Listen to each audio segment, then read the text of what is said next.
Assalamualaikum warahmatullahi wabarakatuh. Arsitektur masjid.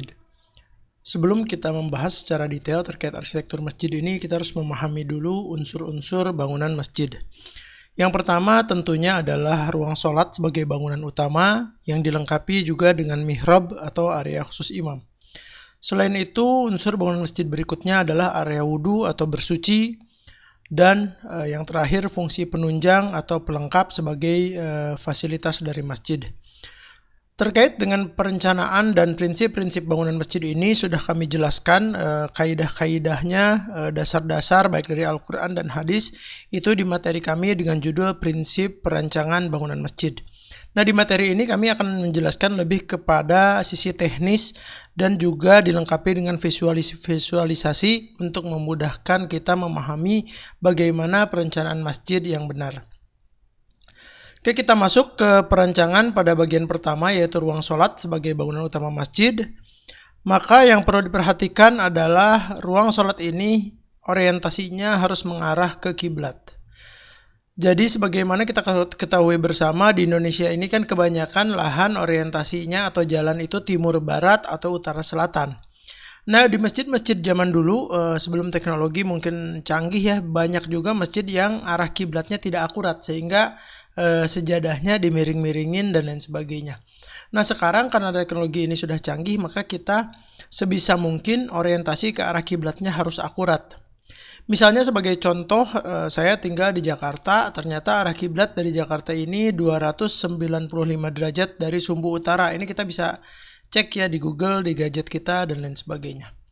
Nah, ini berarti sebagai acuan kita untuk mengarahkan sumbu dari bangunan tersebut supaya mengarah ke 295 derajat. Lalu kita ambil dari sisi sumbu utara, kita tarik sudut 295 derajat, maka inilah arah kiblat yang benar. Nah, atau bisa juga kita ambil 25 derajat dari arah barat. Jadi 25 derajat ke utara dari arah barat. Nah, ini berarti bangunan kita sebenarnya miring 25 derajat dari arah barat. Itu adalah kiblat yang benar kalau kita tinggal di Jakarta.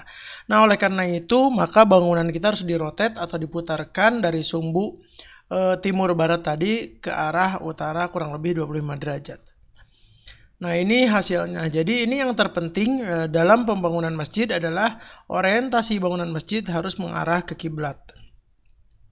Begitupun nanti elemen-elemen pelengkap masjidnya. Jadi semuanya harus mengikuti arah kiblat, misalnya pola lantai, elemen dinding dan lain sebagainya, sehingga di bagian manapun kita berada di dalam masjid, kita akan orientasi atau arah kita akan tetap lurus ke arah kiblat. Oke, kita lanjut masih di ruang sholat atau sebagai bangunan utama. Dalam ibadah khususnya sholat berjamaah, maka kita diharuskan memiliki saf yang lurus, rapat, dan teratur. Oleh karena itu disarankan dalam mendesain masjid, kita menggunakan bentuk-bentuk basic atau bentuk dasar seperti kotak atau persegi panjang. Persegi atau persegi panjang. Kenapa bentuk ini yang sebaiknya dipilih? Karena bentuk-bentuk ini akan menghasilkan ruang yang efektif dan tidak ada ruang sisa. Karena di dalam pembangunan masjid ini jangan sampai ada satu area itu yang tidak termanfaatkan atau area ini mubazir gitu. Jadi sebaiknya seluruh sudut, seluruh pojok harus bisa optimal pemanfaatannya dan maksimal digunakan untuk kepentingan ibadah kita. Kalau kita menggunakan bentuk lain, misalnya seperti segitiga atau lingkaran atau oval, nah biasanya ada area-area tertentu yang sisa, jadi tidak bisa digunakan untuk sholat dan fungsi-fungsi lainnya, sehingga itu menjadi mubazir dan tidak dianjurkan. Jadi sebaiknya pilihlah bentuk-bentuk kotak atau persegi panjang. Selain itu, dalam merencanakan ruangan atau ukuran ruang sebuah masjid, kita bisa mengacu ke modul sajadah atau modul ukuran orang sedang bersujud. Rata-rata ukuran bersujud orang Indonesia atau ukuran sejadah itu kurang lebih 60 x 120 cm. Nah, dengan modul ini kita bisa merencanakan ukuran masjid, misalnya dimulai dari interiornya dulu, misalnya kita mulai dengan modul 60 x 120 cm dan kelipatannya. Jadi kita mulai dari tengah, kita tarik ke kanan kiri kita. Jadi kalau misalnya masjidnya lebarnya 6 meter, berarti dia untuk 10 orang jamaah sholat. Jadi Dan kelipatannya ya berikutnya ke belakang juga pakai modul 120 cm-nya. Jadi setiap saf adalah kelipatan 120 cm. Nah, yang perlu diperhatikan adalah di saf paling belakang atau paling akhir kalau bisa tidak dipas 120 cm. Kalau bisa dilebihkan 20 sampai 30 cm. Nah, biasanya dalam gerakan kita dari berdiri ke sujud atau dari sujud berdiri ke rakaat berikutnya, kita bagian belakang kita akan ada sedikit mundur ya. Nah, mundur ini kalau kita dipaskan 120 cm, biasanya akan menabrak dinding belakang atau misalnya ada pintu atau kaca, itu akan menabrak. Jadi sebaiknya dilebihkan 20 sampai 30 cm untuk memudahkan pergerakan kita saat berdiri dari sujud atau akan bersujud dari posisi berdiri, karena biasanya ada bagian kita yang agak ke belakang. Berikutnya adalah dengan modul 60 kali 120 cm ini juga kita gunakan kelipatannya untuk bagian lain ya, misalnya untuk teras. Sebaiknya teras ini kalau memang teras ini difungsikan juga untuk sholat, sebaiknya dipaskan misalnya bagian kanan kirinya, misalnya untuk memuat 2 orang, berarti kita harus lebarnya itu 120 cm bersih. Atau yang bagian belakang, misalnya kita mau satu saf itu berarti 120 cm di saf belakang bisa digunakan untuk sholat. Atau kalau mau 2 saf berarti kelipatannya ya 240 cm. Jadi intinya adalah setiap jengkal dari bangunan masjid ini harus mempunyai fungsi atau manfaat yang maksimal. Jangan sampai ada area yang tidak dimanfaatkan atau mubazir. Selain itu, penggunaan modul 60 kali 120 cm ini juga terkait dengan kebanyakan material lantai di Indonesia ya yang ada di pasaran. Rata-rata modul misalnya granit atau homogeneous tile itu 60 kali 60 cm. Sehingga dengan penggunaan modul ini akan sangat sedikit kita memproduksi sampah. Jadi biasanya kalau kita nggak ngepas, terutama di dinding-dinding interiornya ya, kalau ini kan sangat pas ya 60 cm dan kelipatannya, akan minim adanya sampah potongan granit, homogeneous tile atau keramik. Jadi ini ada sisi positifnya dengan modul seperti ini, meminimalisir sampah dari pembangunan masjid ini. Jadi yang mubazirnya itu akan lebih sedikit gitu. Terus kebetulan juga keramik juga banyak, kalau kita pakai keramik yang ukuran 30 cm kali 30 cm. Kalau mau pakai keramik ya itu juga masih nyambung dengan modul 60 kali 120 cm sehingga lebih efektif dalam pembangunannya dan meminimalisir sampah. Oke, kita lanjut masih di ruang sholat sebagai bangunan utama. Yang tidak kalah penting dalam perencanaan ruang sholat ini adalah adanya pemisahan akses antara pria dan wanita. Jadi kita sama-sama tahu ya, saf terbaik untuk pria adalah yang paling depan. Jadi saf pria ini harus memiliki akses sendiri dan dari masuknya ya. Jadi dari masuk dan keluarnya punya akses sendiri yang terpisah dari akses wanita, di mana wanita ini kan sebaiknya safnya di belakang, itu yang terbaik. Jadi dia memiliki akses yang terpisah sehingga menghindari hal-hal yang tidak diinginkan.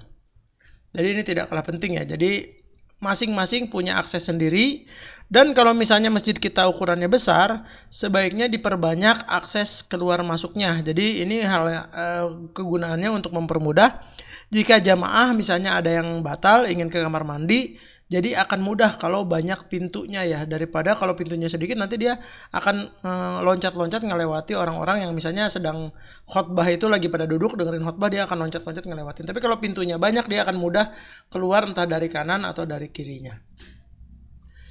Berikutnya terkait ruang sholat, yang perlu diperhatikan lagi adalah dalam perencanaan ruang sholat, sebaiknya kita bisa merencanakan ruang sholat yang mampu menciptakan nuansa keagungan Sang Khalik atau Sang Pencipta kita, dan sehingga kita yang masuk ke masjid ini sebagai hamba akan merasa lebih kecil. Nah, caranya gimana? Yaitu kita menciptakan skala ruang yang besar atau tinggi. Dengan kata lain, plafonnya dibuat lebih tinggi dibanding ruang-ruang pada umumnya. Jadi kita bisa merasakan kalau kita datang ke masjid yang plafonnya tinggi, maka kita akan merasa kemegahan atau keagungan Sang Pencipta, dan kita akan merasa lebih kecil. Nah, ini juga berpengaruh ya terhadap kekhusyuan dan kekhidmatan ibadah kita. Yang berikutnya ialah dalam sholat berjamaah, karena masjid ini untuk sholat berjamaah ya, tentunya kita harus menjaga kesinambungan dalam sholat. Jadi misalnya antara imam dengan makmum jaraknya jangan terlalu jauh. Begitupun kalau misalnya ada jamaah yang sholat di teras, misalnya sholat Jumat masjidnya penuh, ada yang sholat di teras. Nah ini kalau bisa ada kesinambungan supaya yang di teras itu bisa lihat ke jamaah yang di dalam.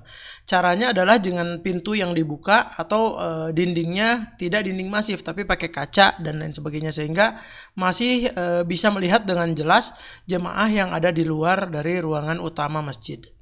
Begitupun kalau ada jemaah yang sholat di lantai 2, misalnya sedang sholat Jumat ya.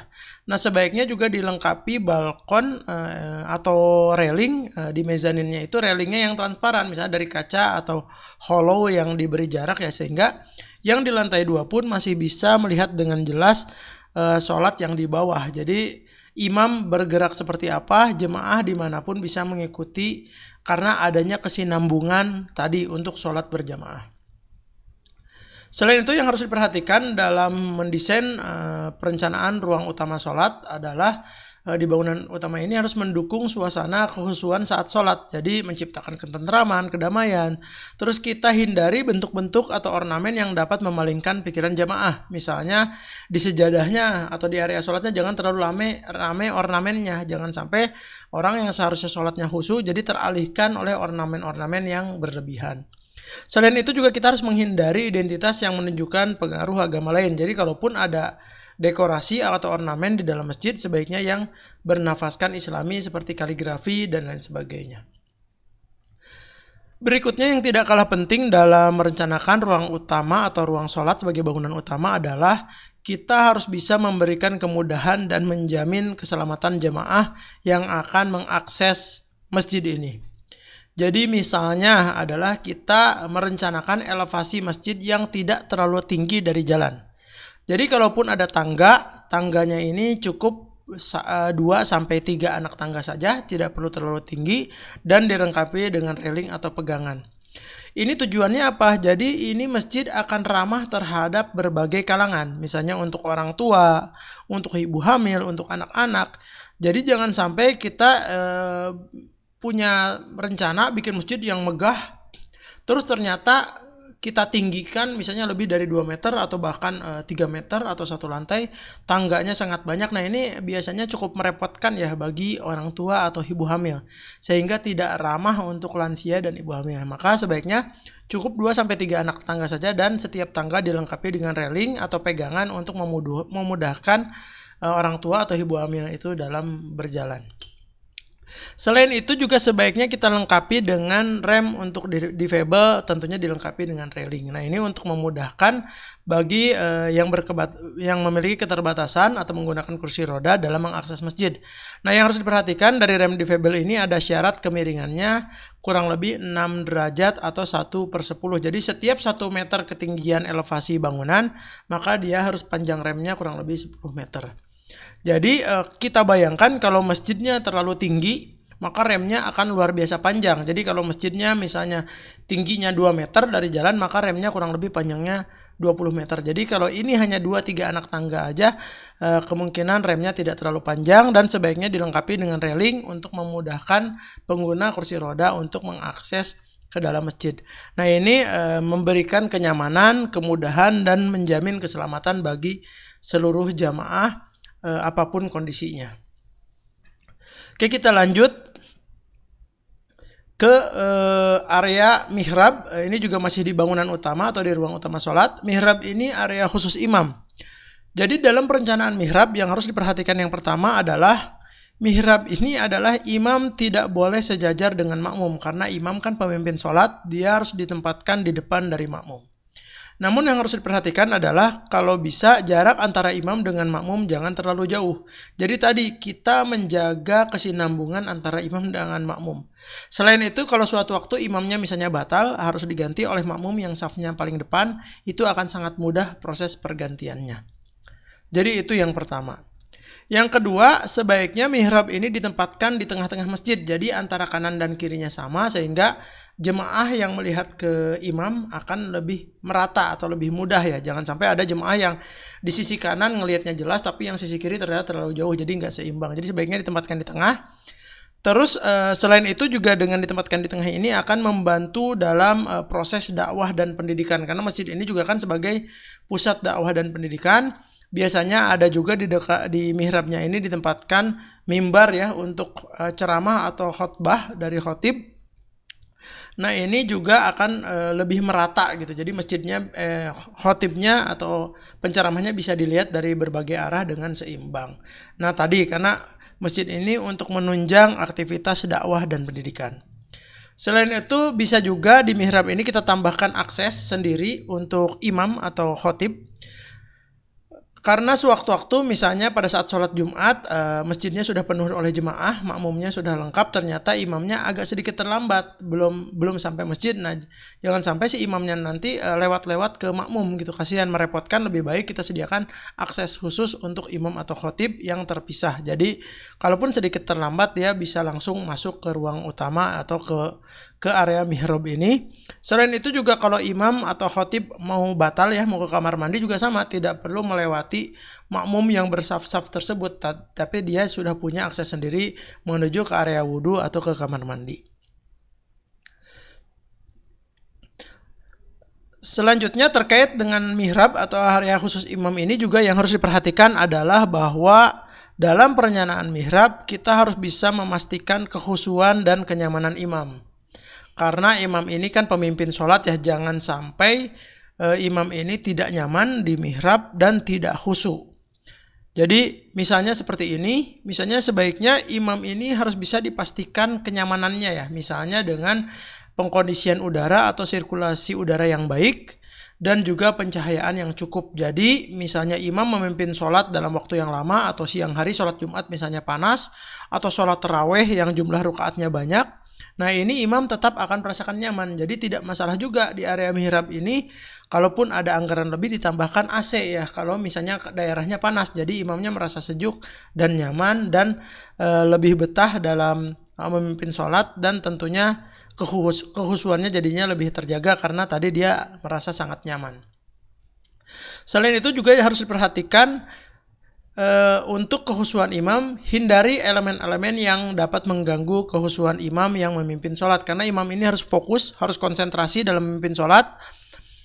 Jadi biasanya imam kan harusnya bisa melihat ke tempat sholat atau tempat bersujud dia dengan fokus. Namun di beberapa masjid biasanya sekarang lagi tren area mihrab ini dibuka. Mungkin tujuannya untuk estetika dan lain sebagainya. Ternyata ini dikhawatirkan akan mengganggu kekhusyuan imam. Jadi misalnya ternyata di depan masjid itu karena dibuka ada aktivitas-aktivitas lain. Misalnya ada kolam yang dilengkapi dengan ikannya bagus. Ternyata imamnya dikhawatirkan akan teralihkan pandangannya. Atau ada sesuatu yang bergerak, misalnya menghadap ke taman, ada hewan bergerak, atau menghadap jalan, ada kendaraan lewat dan sebagainya, sehingga dikhawatirkan dengan membuka area mihrab ini akan mengganggu atau mengalihkan pandangan imam dari tempat bersujud. Jadi kalau bisa, kalaupun memang sudah dibuka mihrabnya sewaktu-waktu pada saat waktu sholat sebaiknya bisa ditutup. Jadi imam insya Allah tidak akan terganggu dan tetap khusyuk. Selain itu dengan masjid yang mihrabnya dibuka juga kita harus memperhatikan di waktu sholat tertentu seperti sholat asar sekitar jam 3 sampai setengah 4 sore kan biasanya matahari berada di posisi yang kemiringannya rendah ya, kurang lebih sekitar 35 sampai 40 derajat, maka dikhawatirkan ini akan sinar mataharinya akan masuk langsung ke mihrab dan tentunya akan imamnya akan terasa mungkin lebih panas dan silau. Nah ini juga perlu diperhatikan ya. Apalagi kalau misalnya material lantainya memantul, itu akan ada pantulan dari sinar matahari sore, khususnya di waktu asar yang akan menyilaukan dan dikhawatirkan akan mengganggu kekhusyuan imam. Jadi saran kami adalah sebaiknya kalau mihrab-mihrab yang terbuka seperti ini, desainnya bisa fleksibel dibuka tutup khususnya di waktu-waktu sholat. Oke, kita lanjut ke bagian berikutnya ialah area wudhu atau area bersuci. Yang pertama yang harus diperhatikan dari area wudhu ini adalah adanya pemisahan antara akses dan area wudhu bagi pria dan wanita. Jadi tadi kan tempat sholatnya juga sudah terpisah, aksesnya terpisah, begitupun untuk area wudhunya. Jadi area wudhu pria ada tempat sendiri, kalaupun dilengkapi dengan toilet juga tidak masalah. Jadi aksesnya sendiri terpisah, langsung masuk ke masjid bagian depan. Begitupun yang area wanita juga punya area wudhu dan misalnya toilet sendiri, punya akses sendiri yang terpisah langsung menuju sedekat mungkin dengan area sholat wanita. Nah ini tujuannya adalah untuk menghindari hal-hal yang tidak diinginkan dan tidak memungkinkan terbukanya aurat. Jadi jangan sampai auratnya wanita yang sedang wudhu ternyata terlalu dekat dengan tempat wudhu pria, atau ternyata didesain ruang wudhunya itu agak transparan, ada lubang-lubangnya misalnya, itu dikhawatirkan auratnya terlihat. Jadi sebaiknya secara lokasi dipisahkan, dan juga pintu-pintunya kalau bisa jangan saling berhadapan. Jadi kalaupun pintunya tidak sengaja terbuka, pintu tempat wudhunya misalnya tidak memungkinkan jamaah pria atau pria melihat ke dalam area wudhu wanita. Jadi itu yang pertama, harus dipisahkan antara area dan akses wudhu pria dan wanita. Selain itu, untuk area wudhu yang satu paket atau satu kesatuan dengan toilet, harus diperhatikan adalah yang pertama, pemisahan antara area toilet atau buang air kecil dan buang air besar dengan area wudhu itu sendiri. Jadi ini tujuannya untuk menjamin kebersihan di area wudhu. Jadi biasanya dikhawatirkan adanya air najis yang mengalir dari tempat buang air kecil dan buang air besar. Jadi kalau misalnya ini juga aksesnya dipisah. Jadi kalau yang mau ke kamar mandi dulu, dia punya akses sendiri yang tidak melewati area wudhu. Jadi bisa seperti itu ya. Terus kalau misalnya dalam satu bangunan seperti ini, dipisahkan dengan dinding dan pintu. Jadi meminimalisir kemungkinan adanya najis yang masuk ke area wudhu atau area bersuci. Selain itu, yang perlu diperhatikan dalam perencanaan toilet adalah tempat buang air diusahakan tidak mengarah atau membelakangi kiblat. Ini secara etika, kalau kita buang air kecil atau buang air besar menghadap atau membelakangi kiblat itu tidak dianjurkan ya. Jadi ini sebaiknya tidak mengarah atau membelakangi kiblat. Itu untuk buang air kecil dan buang air besar. Selain itu juga tempat buang air besar dan buang air kecil ini sebaiknya diberikan sekat permanen berupa dinding dan juga pintu yang terpisah. Tujuannya apa? Jadi tidak memungkinkan pada saat buang air kecil atau buang air besar itu kedua orang saling bergurau atau ngobrol, karena itu juga tidak etis ya. Bahkan ada hadis yang tidak menganjurkan hal tersebut. Jadi jangan disamakan kamar mandi di masjid dengan kamar mandi di mall. Di mall itu kan biasanya pakai urinoir ya, atau tempat buang air kecil pria yang terbuka. Jadi antara orang itu bisa saling berkomunikasi atau saling bercanda. Nah ini tidak dianjurkan ya. Jadi itu dalam perencanaan toiletnya. Berikutnya kita masuk ke ruang wudhu. Jadi kalau misalnya tadi orang itu mau ke toilet dulu, ada pemisahan pintunya, baru dia nanti berwudhu, tentunya area wudhunya akan lebih bersih dan lebih suci karena terpisah dengan area toilet. Nah setelah wudhu, sebaiknya di area wudhu ini ditambahkan cermin untuk jemaah itu merapihkan pakaian, peci, dan lainnya. Sehingga waktu masuk ke masjid dia dalam kondisi performa atau penampilan yang maksimal. Tidak misalnya pecinya miring, kemejanya atau baju kokonya kurang rapi, sarungnya kurang rapi. Apalagi untuk imam dan khotib ya yang memimpin gitu. Jadi sebaiknya ditambahkan cermin. Sehingga pada saat orang itu keluar dari tempat wudhu benar-benar rapih, bersih, dan sudah suci.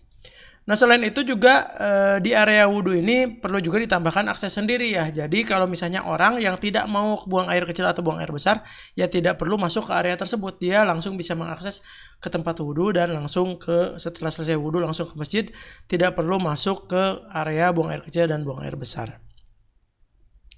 Oke, berikutnya kita masuk ke bagaimana sih kita menempatkan bangunan utama atau ruang sholat sebagai bangunan utama, dan juga fasilitas-fasilitas penunjang atau pelengkap masjid dalam sebuah master plan. Jadi ini hanya visualisasi saja untuk memberikan gambaran sederhana sebaiknya seperti apa. Jadi yang pertama tentunya fungsi utama masjid, yaitu ruang sholat sebagai ruang utama atau bangunan utama. Tentunya harus kita pastikan dia mengarah ke kiblat, orientasinya.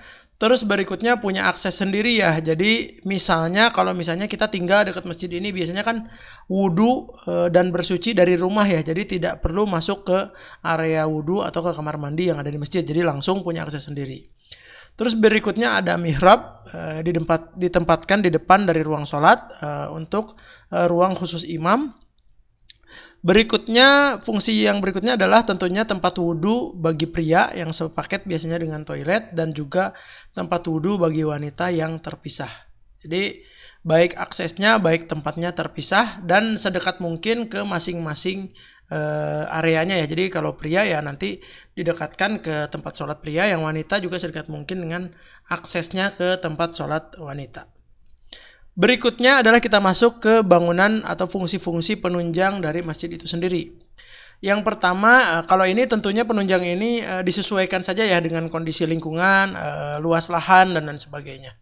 Yang pertama biasanya penunjang untuk masjid ini adanya area untuk penitipan barang. Penitipan barang ini biasanya kita menitipkan sepatu, atau yang bawa barang belanjaan, penitip belanjaan, atau yang bawa motor misalnya nitip helm, atau yang bawa tas titip tas.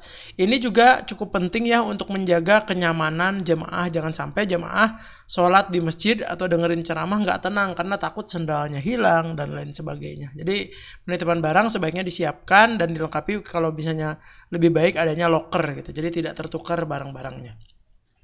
Ini juga dipisah ya antara pria dan wanita.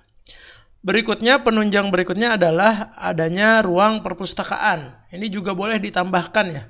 Ini karena masjid kan sebagai pusat dakwah dan pendidikan ya. Jadi perpustakaan ini untuk menyimpan Al-Quran, kitab-kitab, buku-buku bacaan yang tentunya yang berkaitan dengan keislaman ya. Jadi buku-buku yang positif yang bisa mencerdaskan masyarakat sekitar atau jemaah. Nah, ini kita tempatkan di perpustakaan khusus yang mudah diakses oleh seluruh jemaah.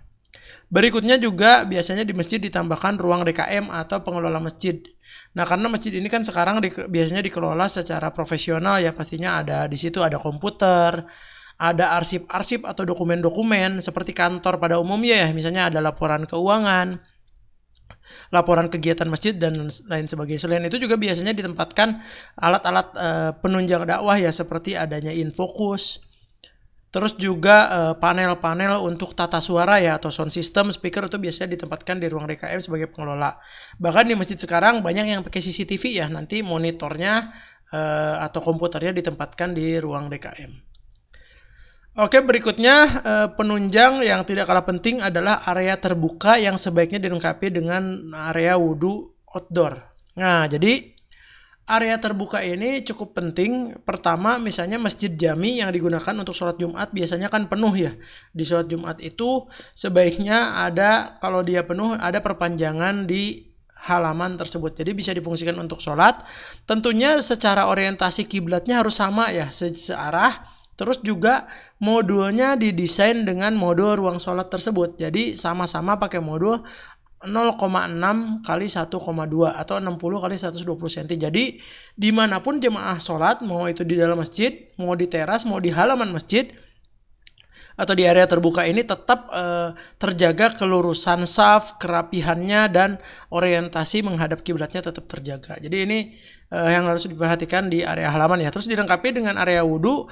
Misalnya tadi kalau sholat Jumat atau sewaktu-waktu digunakan untuk sholat Id ya. Jadi kalau di ruang wudhu yang biasanya penuh, bisa ditambahkan wudhu-wudhu di outdoor untuk pria khususnya.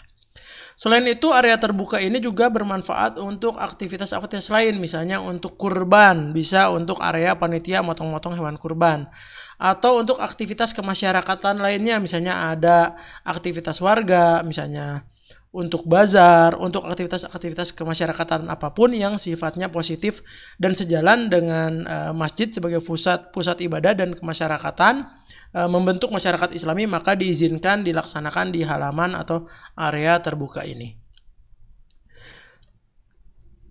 Berikutnya juga bangunan penunjang masjid biasanya ditambahkan dormitori.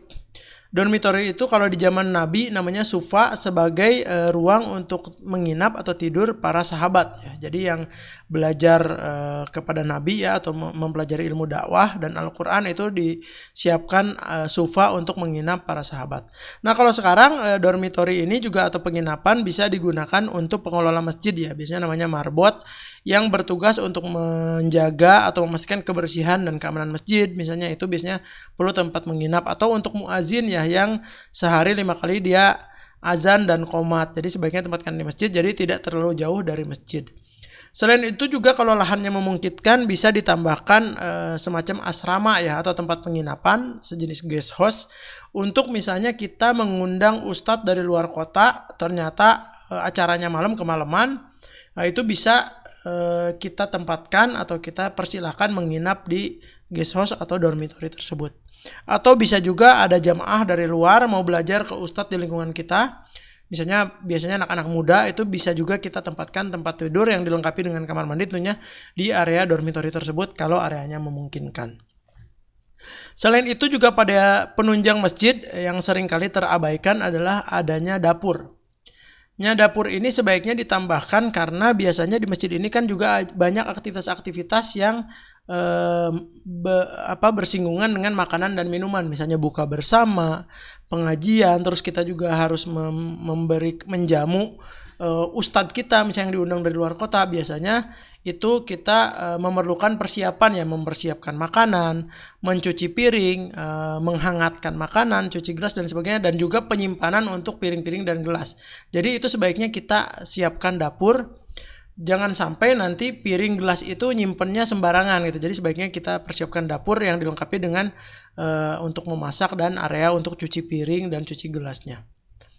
Berikutnya juga perlu juga ditambahkan gudang. Nah ini juga tidak kalah penting ya untuk nyimpen tentunya peralatan-peralatan penunjang masjid, misalnya untuk nyimpen sapu, ada vacuum cleaner, pel-pelan dan lain sebagainya yang sifatnya untuk pengelolaan dan operasional masjid ditempatkan di gudang. Berikutnya adalah yang tidak kalah penting juga perlu disediakan area parkir yang memadai ya. Jadi misalnya parkir untuk mobil, terus area parkir juga untuk disable ya yang berkebutuhan khusus, nantinya dilengkapi dengan rem tadi yang landai ya. Jadi memudahkan akses untuk pengguna kursi roda. Nanti parkir mobilnya di situ, misalnya kalau pakai mobil terus langsung naik rem mengakses ke masjid. Begitupun dilengkapi dengan juga parkir sepeda ya. Parkir sepeda itu biasanya ada besi-besinya untuk ngikat sepeda, jadi nggak hilang gitu, nggak khawatir hilang. Itu parkir sepeda. Terus ada juga parkir motor. Nah ini kenapa menjadi penting, karena mayoritas kan sekarang orang-orang menggunakan kendaraan ya, apalagi yang tinggalnya nggak terlalu dekat dengan masjid, jadi pakai motor, mobil atau sepeda. Nah kita siapkan supaya pada saat waktu-waktu sholat itu tidak parkir kendaraannya di jalanan, karena dikhawatirkan kalau parkir di jalanan itu akan mengganggu ketertiban umum ya, bikin macet, bikin pengguna jalan jadi tidak nyaman. Jadi sebaiknya karena masjid ini adalah contoh kebaikan ya, jadi sebaiknya juga disiapkan parkir yang memadai di dalam masjid atau di halaman masjid dan tidak mengganggu atau merugikan masyarakat sekitar yang melintas. Berikutnya adalah di masjid biasanya penunjang juga ditambahkan berupa menara. Menara ini salah satu fungsinya adalah untuk menempatkan pengeras suara ya. Jadi speakernya ditaruh di atas menara, jadi dia jangkauan suaranya bisa lebih luas, menjangkau area di sekitar masjid. Jadi dari jauh pun istilahnya suara azan dan qomat bisa kedengaran dengan jelas. Jadi itu menara. Selain itu menara untuk daerah-daerah tertentu seperti di jalur perlintasan juga cukup penting ya, untuk membantu misalnya kita lagi melintas di suatu daerah yang kita tidak familiar atau jarang ke daerah tersebut, terus kita mau cari masjid, mau sholat. Nah itu biasanya kesulitan tuh, tapi kalau kita ngelihat menara dari jauh pun biasanya kan menjulang tinggi ya, itu kita sudah bisa memahami oh di situ ada masjid dari jauh. Maka kita tinggal menghampiri menara tersebut. Nah itu menjadi simbol dan membantu navigasi lah istilahnya untuk orang-orang yang ingin sholat di tempat yang memang jalur perlintasan yang kita jarang ke situ. Selain itu juga masjid sebaiknya juga dilengkapi dengan taman atau area hijau. Jadi area hijau ini tentunya untuk menjaga kenyamanan dan keasrian masjid ya. Jadi masjidnya nanti lebih sejuk, teduh, nyaman. Terus area hijau ini juga kan untuk menyerapkan air hujan, terus bisa fungsi ekologi ya, bisa ada nanti burung datang, kupu-kupu, serangga. Jadi sangat nyaman, sejuk, asri, segar suasananya. Terus juga di area hijau ini bisa ditambahkan fungsi-fungsi lain ya, seperti misalnya area bermain untuk anak-anak, area olahraga kecil itu bisa juga, atau area-area duduk outdoor ya, misalnya kita pengen istilahnya istirahat di bawah pohon sambil baca buku gitu, itu memungkinkan gitu di area hijau ini. Jadi ini masjidnya akan menjadi lebih nyaman, lebih sejuk, dan pasti orang yang datang ke masjid akan lebih betah berlama-lama di masjid. Selain itu di beberapa masjid juga sebagai penunjang bisa ditambahkan ya kalau lahannya memungkinkan seperti tempat TPA ya untuk belajar Al-Qur'an anak biasanya berupa kelas kecil yang lengkap dengan ada papan tulis, kursi, meja dan lain sebagainya. Ini juga di beberapa masjid di Indonesia yang lahannya luas biasanya ditambahkan TPA atau kalau memungkinkan lagi misalnya masjidnya ramai bisa ditambahkan semacam klinik ya. Jadi suatu waktu ada dokter yang bisa medical check up atau memeriksa kesehatan para jemaah, itu juga akan menjadi nilai tambah bagi masjid tersebut. Jadi untuk fungsi penunjang ini sangat fleksibel, disesuaikan dengan area, lokasi, lingkungan sekitar dan luas atau sempitnya lahan. Jadi berarti tidak semuanya bisa dimasukkan, tapi disesuaikan saja sesuai dengan kebutuhan dan kondisi lingkungan sekitar. Demikian materi mengenai arsitektur perancangan masjid. Semoga bermanfaat. Wassalamualaikum warahmatullahi wabarakatuh.